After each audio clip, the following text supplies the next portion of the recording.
À mesure que la Chine se révèle comme une puissance de premier plan, on voit la région Asie-Pacifique devenir progressivement le nouveau centre du monde. Mais le nouvel ordre voulu par la Chine dans la région bouscule de manière périlleuse l'équilibre des forces en présence. Mais pourquoi la mer de Chine suscite-t-elle aujourd'hui autant de convoitises? À peine arrivé au pouvoir, fin 2012, le président Xi Jinping a lancé un slogan évocateur, le rêve chinois. Ce projet ambitieux vise à restaurer la grandeur impériale de la Chine et à mettre en œuvre une armée moderne.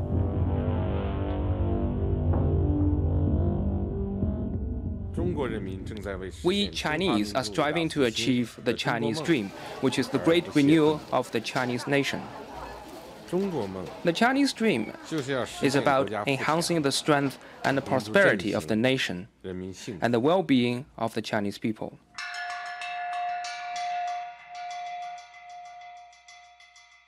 En affirmant ainsi son rêve de grandeur, la Chine se place en rivale de l'autre grande puissance de la région, les États-Unis. Implantés dans le Pacifique depuis leur victoire sur le Japon impérial en 1945. With most of the world's nuclear power and some half of humanity, Asia will largely define whether the century ahead will be marked by conflict or cooperation. La mer de Chine est devenue l'un des théâtres stratégiques où Beijing avance activement ses pions, au risque de provoquer de graves tensions avec les pays riverains, Vietnam et Philippines. À l'exemple des îles Spratly, où la Chine transforme des récifs en îles de béton avec pistes d'atterrissage.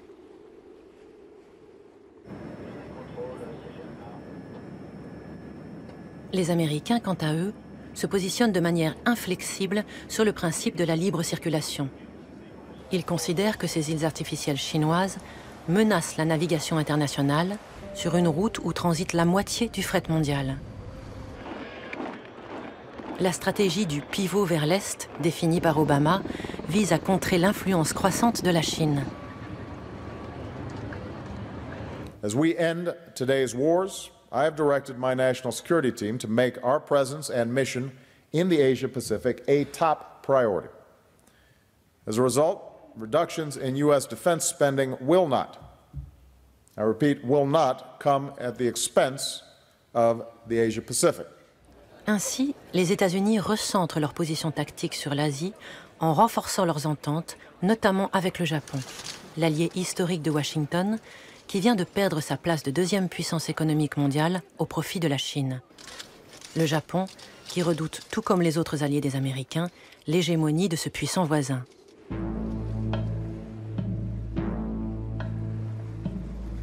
Le premier des enjeux de la mer de Chine est la navigation, dont l'économie chinoise est fortement dépendante.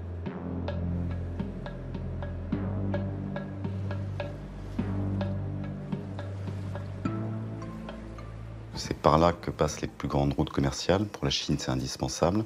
C'est sa liaison avec l'Europe, c'est sa liaison avec les États-Unis. Pour le Japon, c'est idem. Donc je dirais que le premier enjeu, c'est un enjeu commercial. La plupart des biens produits dans l'Asie du Sud-Est et en Chine partent des rivages de ce continent et traversent ces mers. Mais aussi, toutes les matières premières qui servent à les faire, à les fabriquer, arrivent par la mer. Et donc, ces deux mers sont essentielles à l'économie mondiale.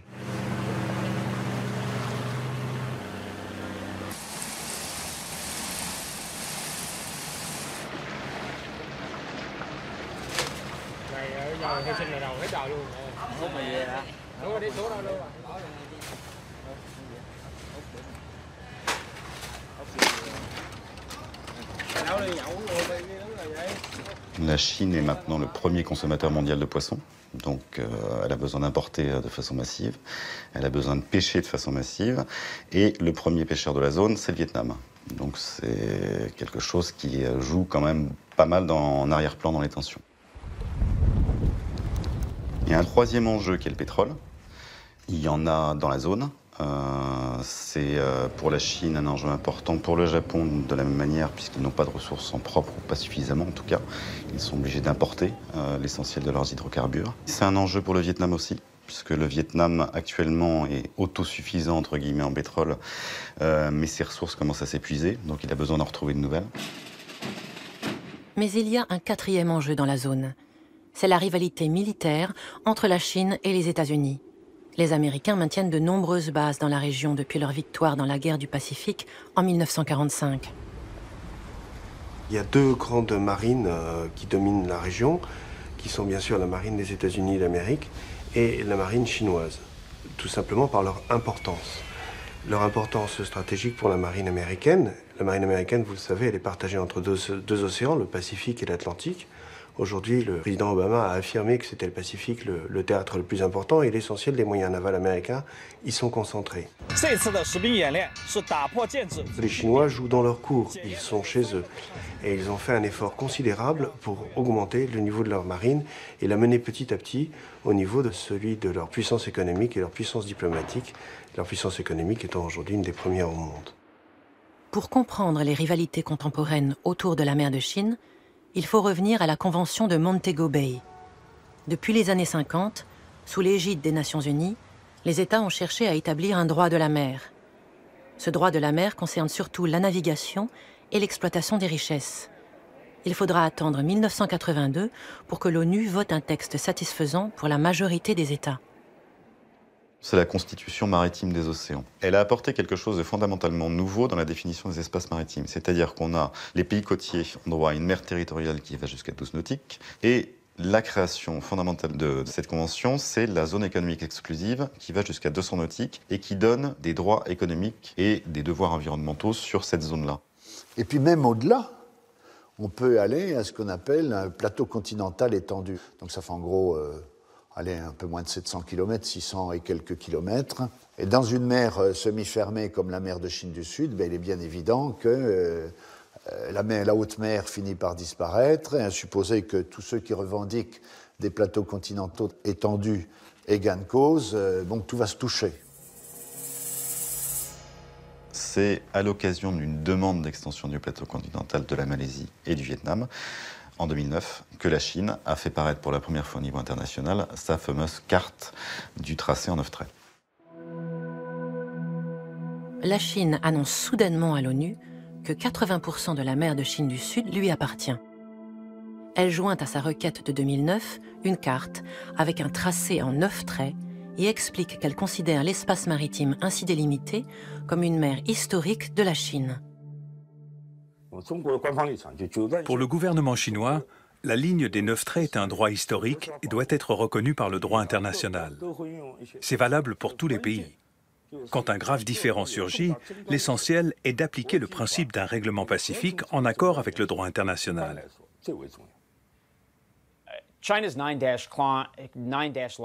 La revendication du tracé en 9 traits est assez vague, ambiguë.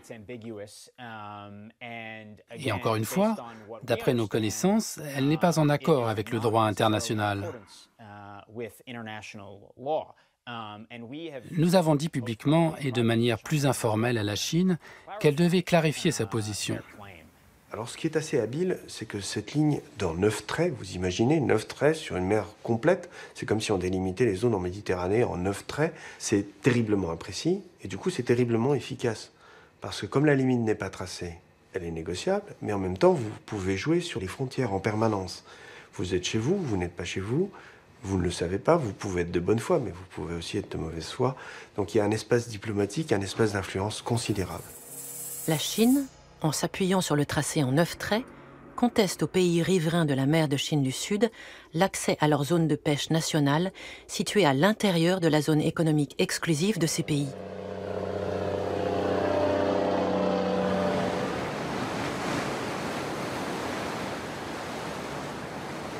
Puis l'année dernière, les Chinois ont publié un polygone à l'intérieur duquel la pêche ne pourra être autorisée qu'à condition de demander l'autorisation préalable à la Chine. Or, lorsqu'on regarde la configuration de ce polygone, il correspond à epsilon près, ce qui correspond à la revendication globale chinoise sur la mer de Chine du Sud.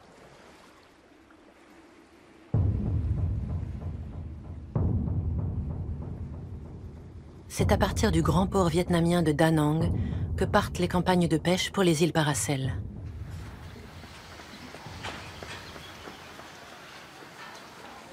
Les pêcheurs vietnamiens sont l'objet de répression de la part de la Chine. Selon des sources officielles, 2000 d'entre eux ont été victimes d'agressions chinoises entre 2002 et 2014. Certains y ont laissé la vie.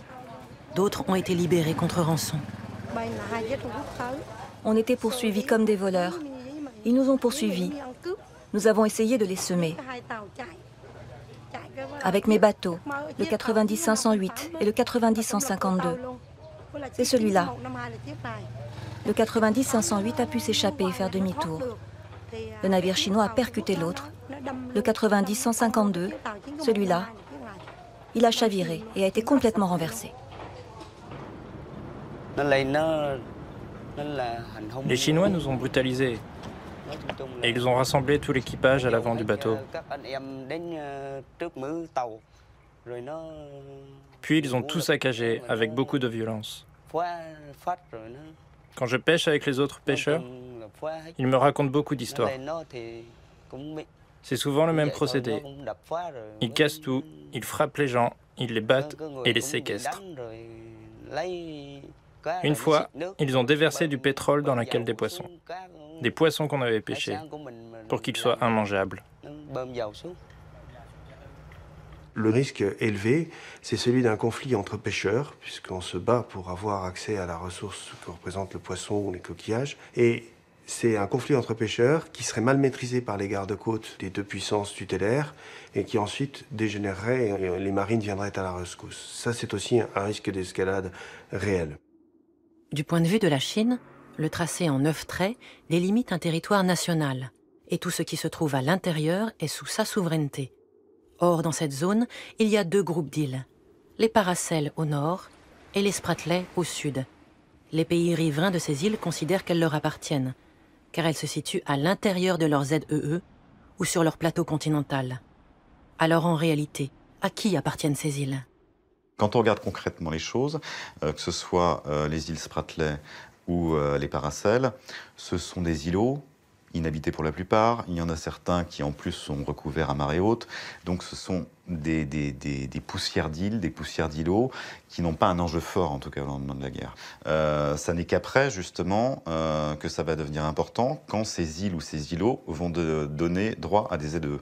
Là, pour le coup, ça n'est pas neutre, puisque on peut avoir une petite île et autour, on a un espace maritime de 200 nautiques et où toutes les ressources appartiennent à l'État qui est propriétaire de cet îlot ou de cette île. Prenons par exemple les îles Paracels, situées à égale distance des côtes chinoises et vietnamiennes. Les Chinois se sont emparés des Paracels en 1974, mais le Vietnam revendique aujourd'hui cet archipel. Il a réuni des preuves historiques pour défendre sa souveraineté sur ces territoires. En étudiant les cartes anciennes de la Chine, on voit clairement que l'extrémité méridionale du territoire chinois ne dépasse pas l'île d'Hainan, en mer de Chine méridionale. Et la ligne en 9 traits ne délimitait pas les frontières de la Chine, comme ce que revendique la Chine actuellement.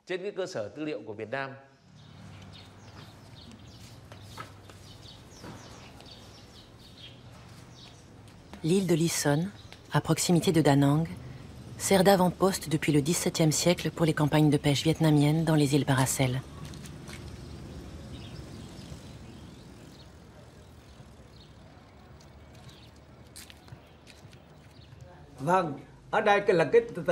Voici le mandat qui date de la dynastie Tuduc, donné par le gouverneur de province, à M. Cao Cao, notre arrière-arrière-arrière-grand-père.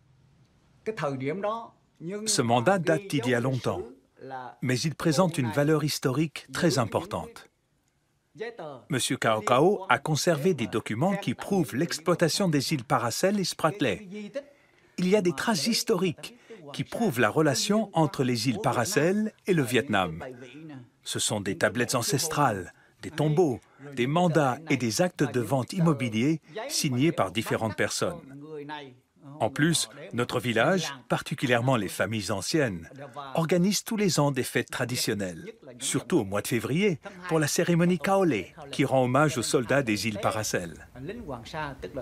La Chine, de son côté, applique aux îles Paracels, qui sont non pas un État, mais simplement un groupe d'îles, le statut d'États archipels et donc le délimite comme doivent l'être les États archipels, alors que normalement, ce ne seraient que les îles qui se prêtent à une vie autonome, une vie humaine autonome, à partir desquelles devrait être déterminée la mer territoriale, la zone économique exclusive, etc., etc. À partir du moment où la Chine détermine autour des paracels des délimitations qui sont propres à un État archipel, eh bien, elle s'offre la possibilité d'une zone économique exclusive absolument énorme.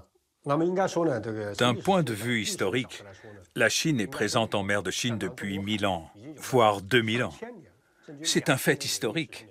Donc, depuis la nuit des temps, les pêcheurs chinois allaient pêcher en mer de Chine du Sud. Pendant leurs activités de pêche, ils ont découvert beaucoup d'îles et de récifs dans cette zone. Donc, au regard du droit international actuel de la mer, le pays dont le peuple a découvert une île en premier, eh bien, la propriété de l'île lui revient, car il en a fait la découverte. La Chine appuie ses revendications actuelles sur son histoire. À l'époque de l'essor éclatant de la civilisation chinoise, sous la dynastie des Han, puis celle des Ming, des marins auraient exploré et utilisé la mer de Chine. Ces épisodes, qui ont eu lieu il y a 2000 ans, puis au XVe siècle avec l'amiral Zheng He, fondent aujourd'hui Pékin à revendiquer l'ensemble de la mer de Chine. À ce titre, la Grèce ou l'Italie contemporaine pourraient revendiquer l'ensemble de la Méditerranée au nom de leur histoire dans l'Antiquité. Aujourd'hui, l'un des enjeux de la mer de Chine est l'exploitation de vastes zones d'hydrocarbures. Lorsqu'on regarde les cartes avec le tracé en 9 traits, eh bien, le tracé en 9 traits recoupe absolument tous les gisements qui sont répertoriés ou supposés sous ce plateau continental. En mai 2014, la Chine a positionné une plateforme pétrolière géante dans les eaux contrôlées par le Vietnam, à 160 km au large de la ville de Da Nang.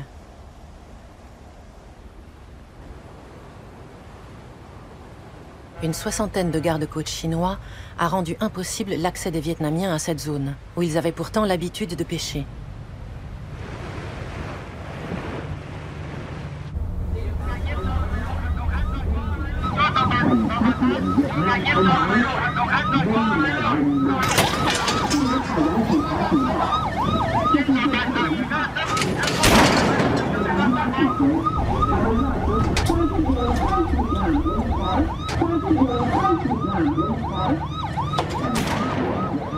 Le Vietnam a toujours refusé d'exploiter conjointement avec la Chine ses réserves de pétrole. Alors l'arrivée de la plateforme chinoise dans ses eaux territoriales a déclenché une succession de réactions violentes. Không hề đơn giản chỉ là việc Trung Quốc xâm phạm cái vùng biển của Việt Nam mà bằng hành động này Trung Quốc muốn thể hiện và muốn thực hiện một phần nào cái bước đi cái chiến lược của mình nhằm xâm lấn Biển Đông và Les Chinois, de leur côté, eh bien, disent que la plateforme en question était dans la zone continue des paracels. Enfin, toujours est-il que ça a créé un remous énorme, d'autant plus que les Vietnamiens, du coup, se sont pris à des installations chinoises au Vietnam. Et donc, il y a même des Taïwanais qui ont été confondus avec des Chinois du continent et qui ont subi des actes violents de la part des Vietnamiens. En réaction aux incidents navals, des émeutes nationalistes ont éclaté aux abords des zones industrielles à capitaux étrangers, avant de s'étendre aux autres provinces du Vietnam, provoquant la mort d'au moins 2 ressortissants chinois. 400 usines étrangères ont été touchées par les pillages et les incendies, et beaucoup d'autres ont été contraintes à la fermeture. Quelques jours plus tard, la Chine a envoyé des bateaux vers le Vietnam afin d'évacuer 4000 de ses ressortissants. We are strongly concerned about dangerous conduct and intimidation by vessels in the disputed area. We call on all parties to conduct themselves in a safe and appropriate manner, exercise restraint, and address competing sovereignty claims peacefully, diplomatically, and in accordance with international law. La presse internationale a alerté l'opinion mondiale pour témoigner de notre détermination politique et a ainsi contraint la Chine à sortir la plateforme 981 de notre zone économique exclusive. Ils ont fini par retirer leur plateforme HD 981 en prétextant l'arrivée d'un typhon. Exact, c'est tout à fait juste, extrêmement violent. Donc ça leur a permis de se retirer en sauvant la face. Et après ça, ils ont proposé des négociations aux Vietnamiens. Alors il y a tout un tas d'autorités chinoises qui sont venues au Vietnam parce que les Vietnamiens en même temps ont menacé de présenter une requête devant la Cour permanente d'arbitrage, comme les Philippins l'ont fait. Et donc là, les Chinois ont quand même pris peur. Et on se retrouve dans le cas de figure où la Chine crée une provocation, elle se retire et propose de négocier. Donc elle a fait 2 pas en avant, elle fait un pas en arrière, mais au total, elle a gagné un pas.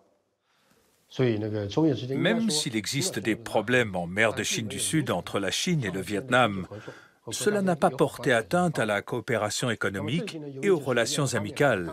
Mais ces derniers temps, le Vietnam a entrepris des actions contraignantes et unilatérales pour défier les droits des Chinois. Cela nous a obligés à prendre certaines mesures, créant une situation tendue entre les 2 pays en mer de Chine du Sud. Comme ce qui s'est passé en mai 2014, lorsque la plateforme de forage a effectué des opérations légales dans la zone appartenant à la Chine.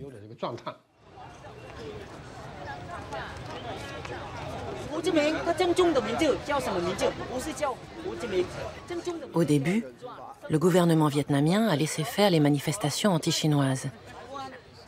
Puis, il y a brusquement mis un terme, afin de sauvegarder les activités économiques vitales qui lient les 2 pays.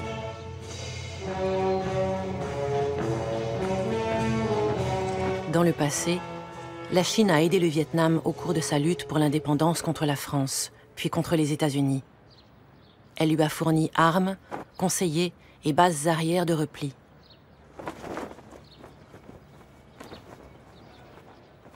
Selon les mots de Mao Tse-tung, la Chine et le Vietnam sont comme la dent et la lèvre, car, ajoutait-il, quand la lèvre s'ouvre, la dent a froid.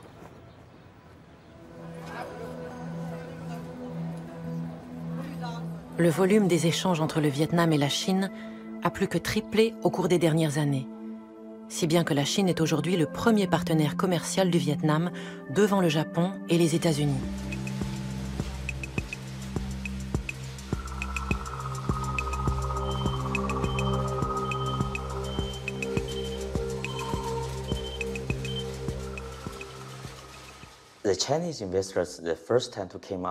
Les premiers investisseurs chinois qui sont arrivés au Vietnam sont venus autour de 2005 ou 2006.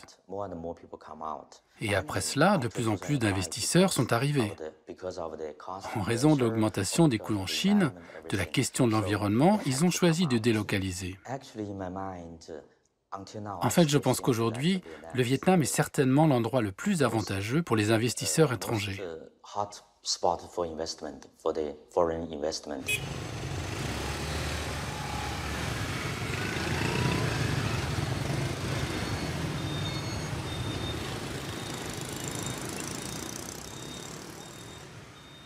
Cela n'empêche pas le Vietnam de continuer à revendiquer les paracels. Mais les Chinois y sont durablement installés. Ils ont établi sur l'île de Woody Island, une île des paracels, le chef-lieu du district de Sansha, qu'ils considèrent comme territoire national chinois. Le bâtiment du gouvernement ressemble étrangement à un mélange de la Maison-Blanche et du Congrès des États-Unis. Des urbanistes ont imaginé l'évolution de Woody Island dans le futur. Au sud, la Chine a investi des atolls et des îlots dans les Spratleys pour les transformer en îles. Les Philippines et une revue militaire britannique ont révélé à la presse internationale l'existence de ces chantiers. Les Américains suivent attentivement l'extension des travaux. A Senate hearing this week heard Assistant Secretary of State Daniel Russell and other officials urge China to stop the construction. U.S. officials see building on the reefs as a power play to exert control over international waters. We claim the right of innocent passage in such areas, and we exercise that right regularly, both in the South China Sea and globally. And we're going to continue exercising that right, both on the surface of the water and in the air. Images from Google Earth have documented China's work on 4 reefs. Assistant Secretary of Defense Scheer and Assistant Secretary of State Russell assured lawmakers the U.S. would continue to maintain military superiority through the deployment of aircraft and combat ships in the region.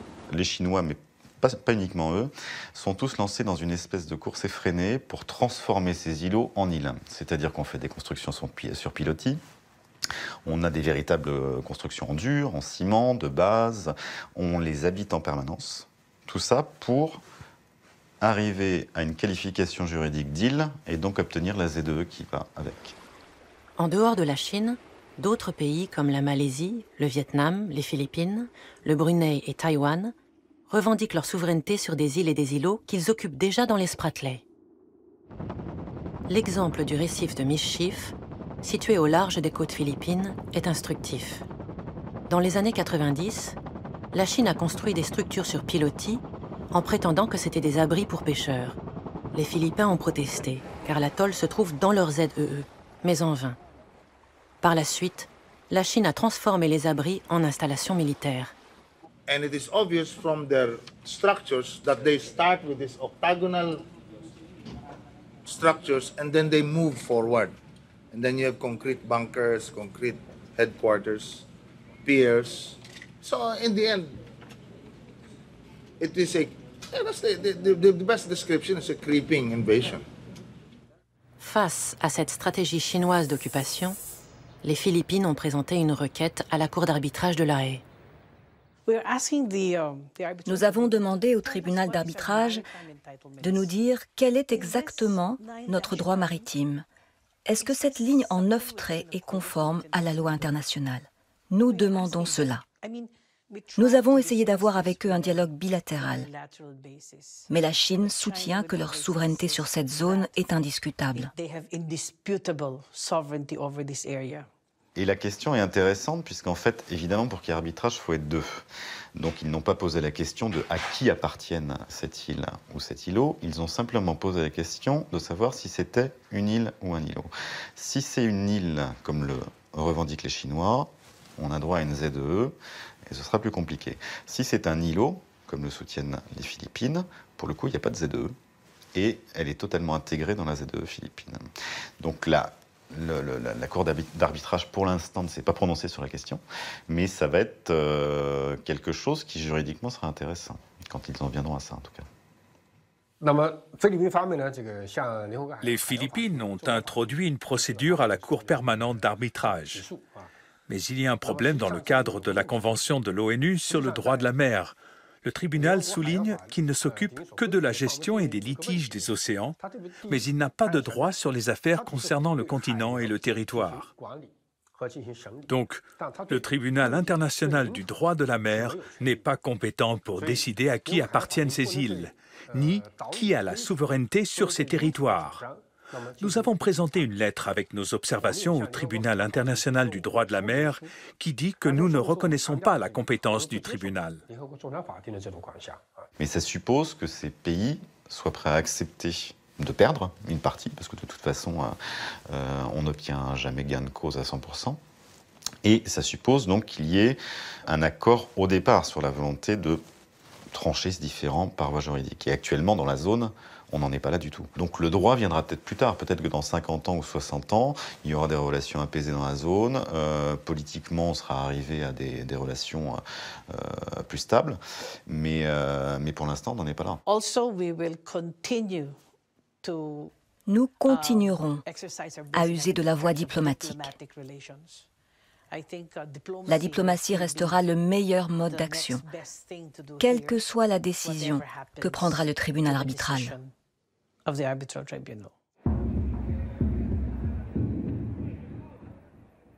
Le problème qui se pose est de savoir si la Cour permanente d'arbitrage se déclarera compétente ou incompétente pour traiter de la totalité du dossier ou seulement sur une partie du dossier. Si elle se déclare compétente sur une partie du dossier, elle devrait pouvoir statuer sur la légalité ou l'illégalité du tracé en 9 traits. Je dirais que si on arrive à cette conclusion-là, le monde entier sera sauvé. Le monde entier sera sauvé parce qu'à partir du moment où le tracé en 9 traits sera déclaré illégal, Il n'y a pas de raison que la Chine persiste et signe. Si la Cour permanente d'arbitrage rend un jugement, son jugement, il faut le dire, n'aura pas de force exécutoire pour les pays concernés. C'est pourquoi la Chine n'envisage pas de participer à l'arbitrage introduit par les Philippines devant la Cour permanente d'arbitrage de l'ONU.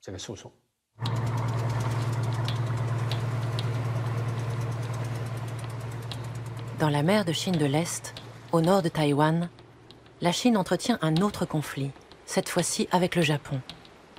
Le différend porte sur l'archipel des îles Senkaku-Diaoyu, 8 îlots inhabités, isolés et inhospitaliers.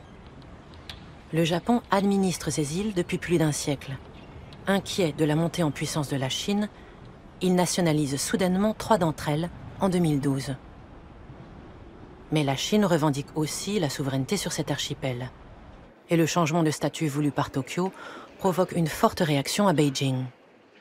日本方面所谓的购岛行动完全是非法和无效的，完全改变不了钓鱼岛属于中国的事实，也改变不了日方窃取钓鱼岛的这个事实。我们要求日本方面切实的放弃错误做法。 Des activistes chinois répliquent à la nationalisation en débarquant sur l'archipel des Senkaku-Diaoyu, où ils sont attendus par la police japonaise.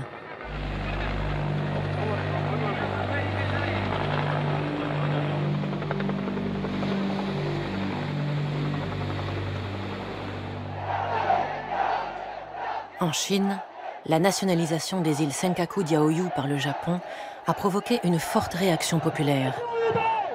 Des manifestations éclatent dans des dizaines de villes et des biens japonais, magasins, voitures, usines sont saccagés.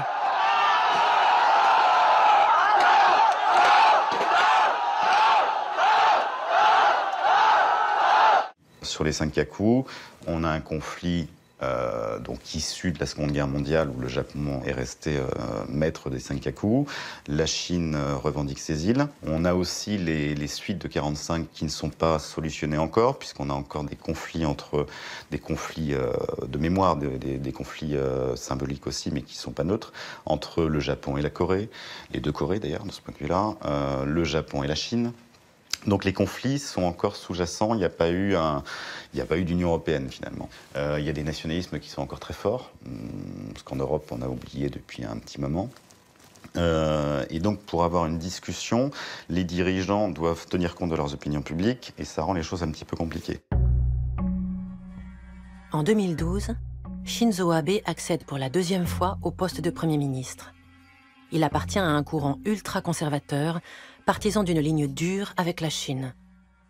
Chacun affirme sa souveraineté sur cet archipel et dans un univers où la face a beaucoup d'importance, où les passions sont souvent exacerbées par le souvenir de l'histoire récente, souvenons-nous des atrocités commises par les Japonais en Chine. Il y a un passé lourd à porter.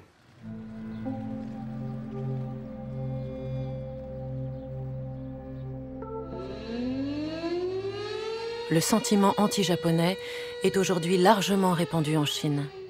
La raison principale est que le Japon n'a jamais pleinement, sincèrement reconnu les atrocités de la Seconde Guerre mondiale. En 2014, le président Xi Jinping a tenu à commémorer le massacre de Nankin.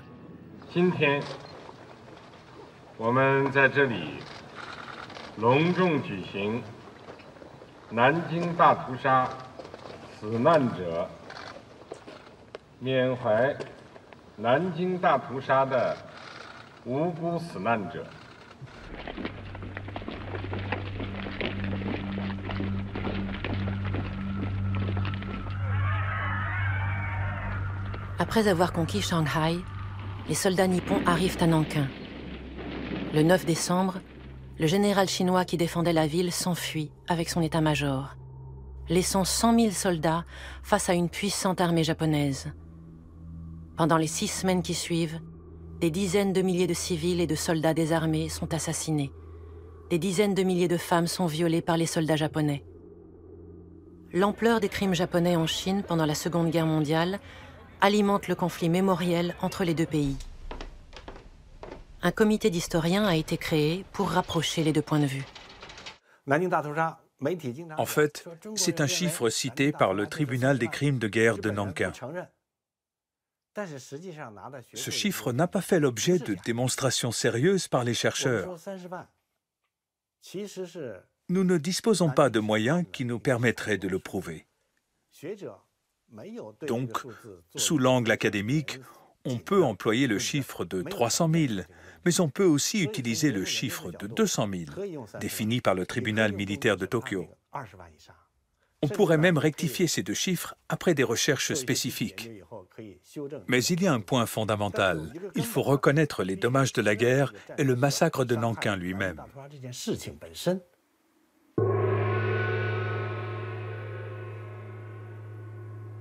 Nous voulions comparer les analyses japonaises et chinoises pour établir une seule conscience historique. Nous avons dû nous rendre à l'évidence. Il existe un écart important entre les deux histoires, ce que nous avons appelé l'histoire parallèle. Nous avons finalement décidé d'écrire d'abord chacun notre histoire. Des deux versions, nous garderons ce sur quoi nous sommes d'accord. Il existe donc deux rapports distincts, l'un du groupe japonais et l'autre du groupe chinois. Le Japon a déjà reconnu ces actes d'invasion pendant la guerre. Ils ont présenté à la Chine leurs réflexions et leurs excuses. On peut le voir avec la déclaration conjointe sino-japonaise de 1972 et le traité de paix et d'amitié entre la République populaire de Chine et le Japon de 1978.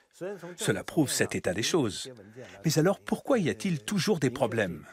Bien que le gouvernement japonais possède déjà certains documents qui l'affirment explicitement, des hommes politiques de droite cherchent à nier plusieurs de ces faits. Certains ministres et députés de droite vont régulièrement honorer le sanctuaire de Yasukuni, où figure la liste des soldats morts pour le Japon. Le nom de 14 grands criminels de guerre y ont été secrètement ajoutés en 1978.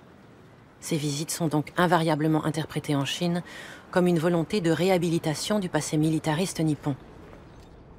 La relecture du passé impérial japonais concerne aussi le domaine de l'enseignement. Un courant révisionniste, dans la mouvance du gouvernement de Shinzo Abe, a rédigé un manuel scolaire qui présente un autre récit de l'histoire. Ce manuel négationniste est diffusé dans 1% des établissements japonais. Parmi les manuels scolaires d'après-guerre, et surtout ceux d'aujourd'hui, quand on regarde les grandes lignes, ce qui est vraiment surprenant, c'est qu'ils sont écrits de manière à dévaloriser le Japon. Le massacre n'est pas la vérité. Il n'y a aucun document qui prouve que le massacre a réellement eu lieu.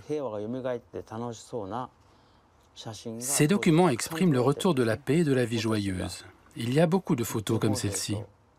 Les enfants échangent avec les soldats japonais. Avec la conviction que le massacre de Nankin n'a pas eu lieu, nous avons réécrit notre manuel scolaire.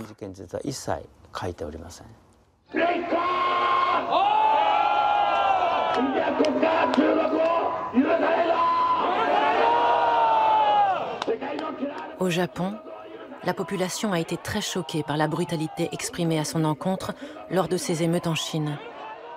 Le mouvement ultranationaliste Ganbare Nippon exploite cette peur et s'engage dans une surenchère belliqueuse. La revendication chinoise est absurde. Ce n'est rien d'autre qu'un acte d'agression. Si la Chine persiste à revendiquer sa légitimité, qu'elle agisse auprès de la Cour internationale de justice, à La Haye, aux Pays-Bas. Mais la Chine n'a jamais voulu le faire. Le 19 août 2012, M. Mizushima du mouvement Ganbare Nippon se rend sur les îles Senkaku-Diaoyu à la suite du débarquement des activistes chinois survenu quelques jours plus tôt. Il veut ainsi marquer son attachement au territoire national.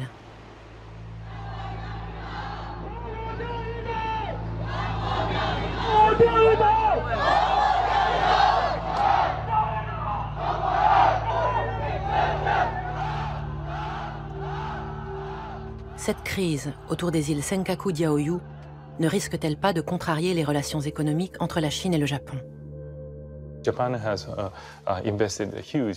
Le Japon a fait de gros investissements financiers en Chine. Bien sûr, ils sont encore en cours, mais les nouveaux investissements en Chine ont vraiment plongé et le volume des échanges commerciaux a chuté.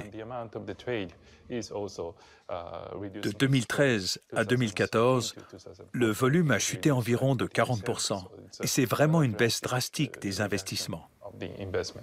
Le Japon, par exemple, toute sa base industrielle est en Chine. Donc il y a une intégration, une dépendance très forte entre les deux. La Chine a besoin des technologies japonaises, le Japon a besoin de la main-d'œuvre chinoise. Donc il y a une intégration économique assez forte, mais qui n'a pas débouché justement sur, en tout cas, une entente politique. Pourtant, dans les années 70, les deux pays avaient trouvé un terrain d'entente. En 1978, le dirigeant chinois Deng Xiaoping signait un traité de paix et de coopération avec le Japon. La coopération portait notamment sur l'exploitation commune de gisements d'hydrocarbures découverts au milieu de la mer de Chine de l'Est, au nord des îles Senkaku-Diaoyu. Deng Xiaoping, finalement, était parti sur une idée qu'on pouvait exploiter en commun les ressources de la mer, en se parlant, en discutant, et surtout en ne s'intéressant pas à la question de la possession. Et donc on faisait une exploitation conjointe, et puis on laissait, comme il disait aux générations futures, le soin de trancher les différends.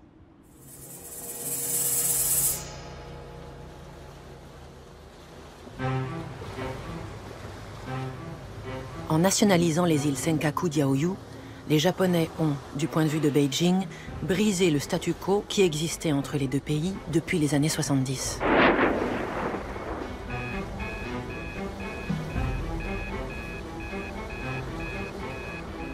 De son côté, le gouvernement de Shinzo Abe a saisi l'occasion des manifestations anti-japonaises pour dénoncer la menace chinoise sur la sécurité du Japon et pour avancer ses projets de militarisation du pays.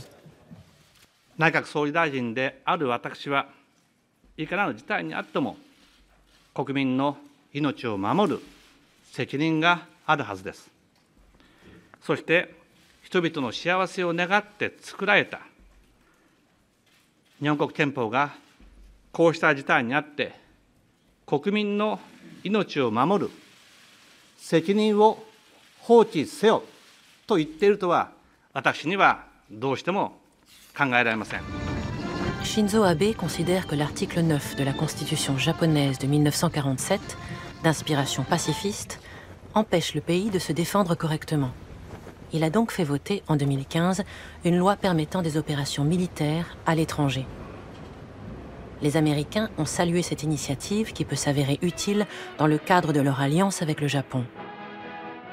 Ce sont pourtant eux qui ont rédigé et imposé le texte de la Constitution japonaise après la défaite. In top hats and frock coats of diplomacy, they are like undertakers at their country's funeral. For the Japs, it's the end of a road of bandit conquest, invading China, forming alliance with Nazi Germany, taking advantage of the European war to strike in the Pacific, the Pearl Harbor sneak attack, and inhuman atrocities in war.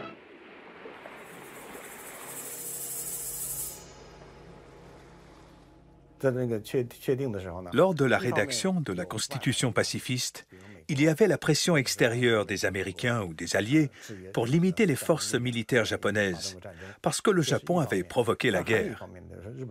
Mais d'un autre côté, l'impulsion est venue du Japon lui-même. Les Japonais pensaient qu'ils ne feraient plus jamais la guerre parce que la guerre avait été très cruelle. C'est un objectif assez idéaliste, si on peut dire. Mais aujourd'hui, le Japon a vraiment l'impression que cette position lui joue des tours. Pourquoi ? Dans le contexte global actuel, il ne peut être le seul pays à rester pacifiste. La base navale de Yokosuka est située à l'entrée de la baie de Tokyo. Elle abrite le quartier général de la 7e flotte américaine. Depuis 1945, les États-Unis maintiennent 50 000 soldats sur le sol nippon. Une alliance militaire très solide lie les deux pays. その範囲に100本ミサイルが飛んできても全てを撃ち落としてくれる、それがイージス艦という艦船になりますからね。じゃあここからもっと奥の方に入っていきます。これイージス艦なんですね。でそのもっと奥見れます。建物みたいにすごく大きな船いませんか？私のクレーンの付け根あたりに。あれは何回見たってイージス艦じゃないですよ。レーダーもないし作りが全然違う。あれが空母ですからね。アメリカ海軍の原子力空母ジョージ・ワシントンという艦船。空母の全長が長さ約333メートルあるんですね。333メーター例えるのであれば、東京タワーを横に倒すとその長さはほとんど同じだと考えてください。で、高さとしては約75メートルです。これがビル20階建てと同じぐらいの大きさになるんですね。で、これだけ大きな船に乗せられる戦闘機の数は最大で80機。これが世界最大級ですよ。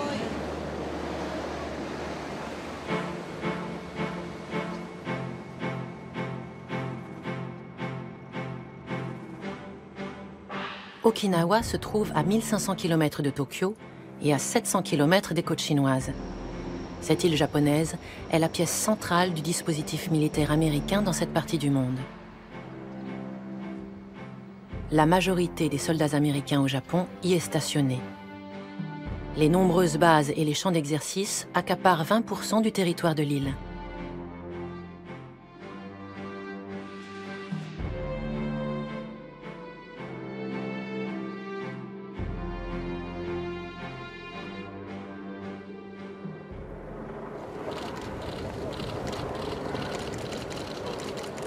Les avions Osprey, positionnés dans les bases américaines de la région en 2012, font partie du dispositif stratégique des États-Unis. Ces avions, très maniables, pourraient déposer rapidement matériel et soldats sur les îles Senkaku-Diaoyu en cas d'agression des forces chinoises.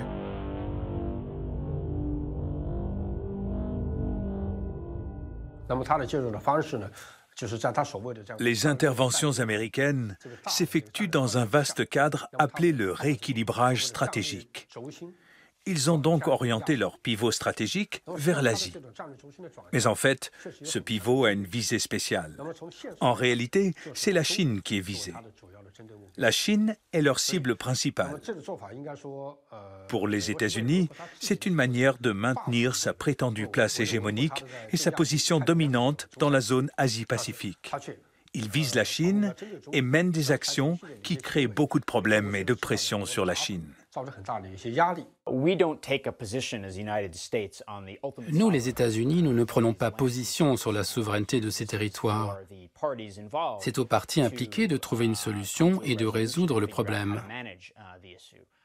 Ce que les États-Unis peuvent faire comme amis, comme partenaires, comme alliés de différents pays dans la région, c'est de soutenir la paix et la stabilité en mer de Chine méridionale. La Chine a réagi au pivot américain en dénonçant une tactique d'endiguement de son espace stratégique. Ainsi, les bases militaires chinoises, créées dans les îles Paracel et Spratly, visent à repousser la présence militaire des États-Unis en dehors de la mer de Chine du Sud. Pourquoi les Chinois veulent faire le vide militaire en mer de Chine du Sud? Bon, c'est essentiel. Leur base navale de sous-marins nucléaires lanceurs d'engins se situe au sud-est de l'île de Hainan, à Sanya. Et que ces sous-marins, pour l'instant, eh bien, sont encore bruyants, donc facilement détectables. Les Chinois ont choisi cette région-là parce que c'est là que le plateau continental est le moins large entre la base de Sanya et les hauts fonds de la mer de Chine du Sud. Donc le problème des Chinois, c'est de pouvoir faire amener leurs sous-marins nucléaires lanceurs d'engins dans le Pacifique, et donc de ne pas être détectés à la sortie des ports.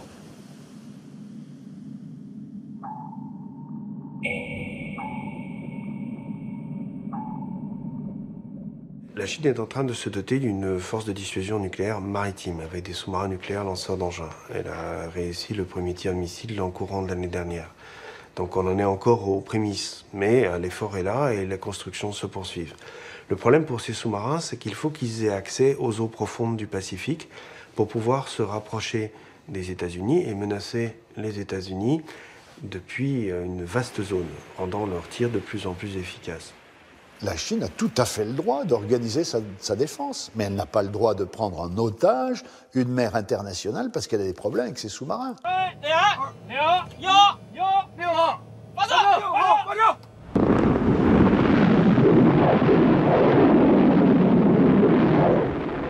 On on est dans du jeu de Go, on n'est plus dans du jeu d'échecs. Et c'est à qui étendra son influence ou préservera son influence le plus longtemps possible sur les pays de la région. L'attitude autoritaire de la Chine envers ses voisins a eu pour effet de rapprocher ces derniers des États-Unis. Ainsi, le Japon fournit des patrouilleurs aux gardes-côtes philippins. Les États-Unis négocient leur retour aux Philippines. Ils se rapprochent aussi du Vietnam. En fin de compte, la position stratégique des États-Unis, menacée un temps par la montée en puissance de l'armée chinoise, se trouve maintenant renforcée. Dans toute cette confrontation qu'il y a eu entre la Chine et le Japon autour des Senkaku ou sur la position philippine, les Américains, on sent bien qu'en arrière-plan, ils n'ont qu'une crainte, c'est d'être entraînés par leurs alliés de la zone dans une confrontation avec la Chine. Mais les États-Unis sont plutôt un facteur d'apaisement dans la zone par rapport à leurs alliés.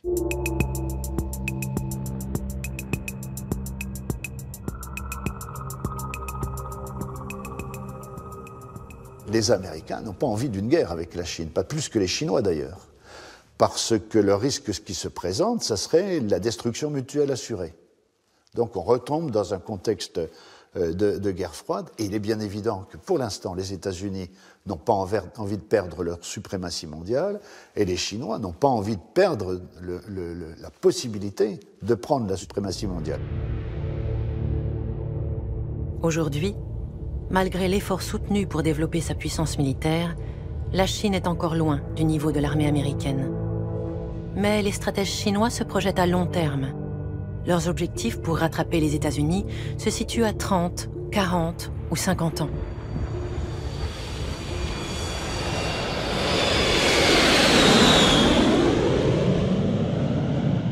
After all, China is a large country of over 1.3 billion people. It is like a big guy in the crowd. Others will naturally wonder how the big guy will move and act, and be concerned that the big guy may push them around, stand in their way, or even take up their place. L'expansion de la Chine est souvent perçue en Europe et aux États-Unis comme une menace. En revanche, pour les pays de la mer de Chine, en dépit des différends territoriaux, Beijing demeure un partenaire naturel et déterminant. La Chine dominera l'Asie dans le futur, et les Américains y joueront probablement un rôle de plus en plus restreint. Still, in times of great change and uncertainty, the future can seem unsettling. Across a vast ocean, it's impossible to know what lies beyond the horizon. But if this vast region and its people teach us anything, it's the yearning for liberty and progress will not be denied. La Chine se développe autour de ses frontières, gagne son emprise sur ses voisins directs, grignote sur la mer.